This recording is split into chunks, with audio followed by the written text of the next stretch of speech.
All right, so this is just going to be a quick overview of how to transition from concrete to abstract when teaching multi-digit multiplication.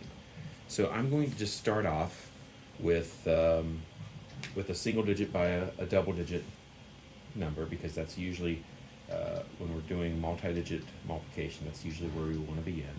So we'll start off with 8 times 24.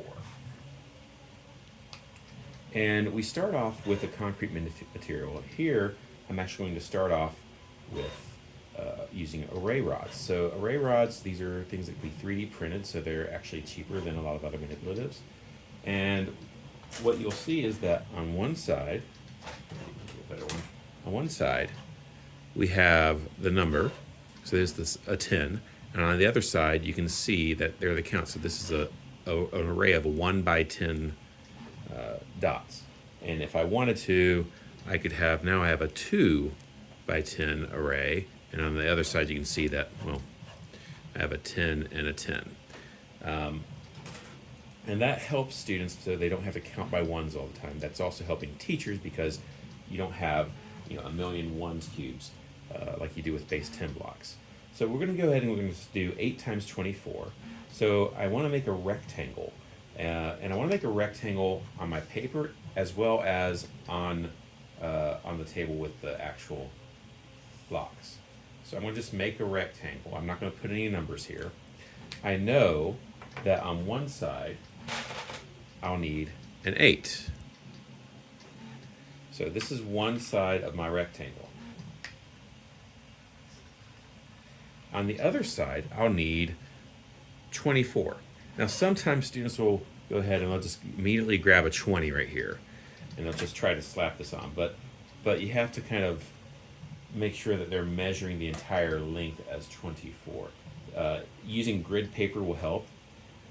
Right now I'm not going to use grid paper, I'm just going to use the rods.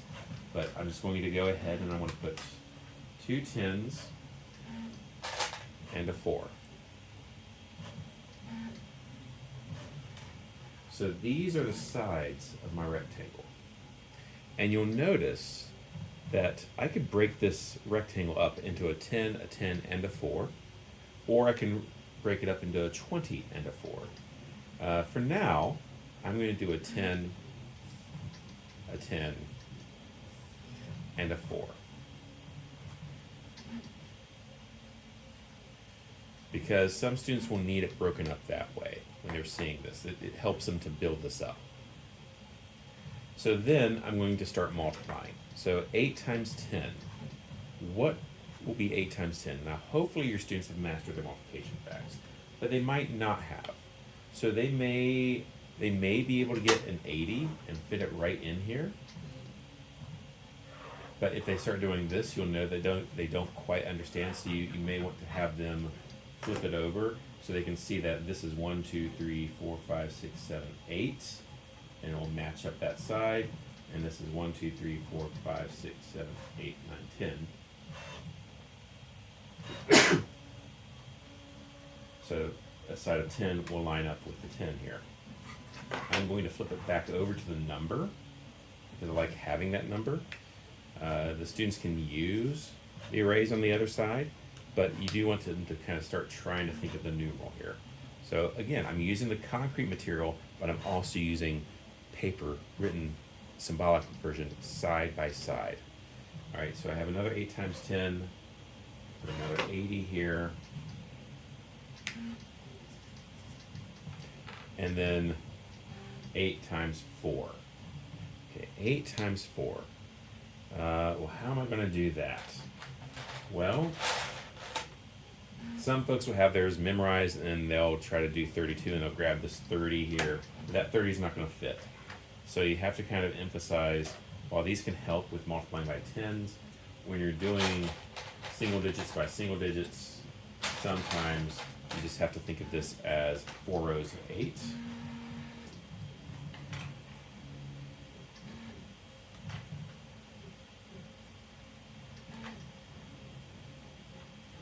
Put a little bit of distance here. And so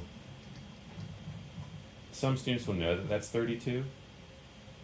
Some students, many students in their class, will have to use this to kind of do the arithmetic themselves. So they'll do 16 plus 16, that's 32. So they'll actually do that kind of arithmetic, and they'll use the rods to do it, which is okay. It's getting them to kind of build their number sense as they're learning something that is technically above their skill set, but they're able to kind of do both at the same time. So there's some scaffolds here for students that haven't built up their math facts quite as well yet. It is extremely important for students to be able to have this connection between the area model and the box method, because then they will start to transition to using a partial products approach, not the traditional algorithm yet. So if we're doing 24 times 8, we know that 8 times, in this case we did 8 times 4 first for the algorithm. That's 8 times 4 is 32.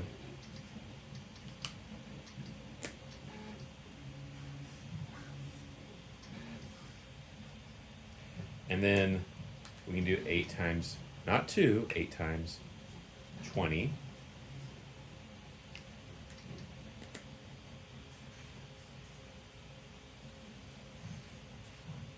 And at this point you would have had them grouping these by now.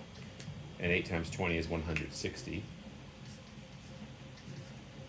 Because 80 plus 80 is 160.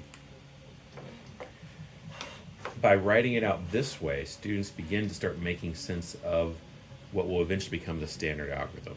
The only reason we use the standard algorithm is because it saves paper and ink, which are now cheap. They were not cheap back in the 16th century when they became the dominant ways, but that's the reason we use the traditional algorithm.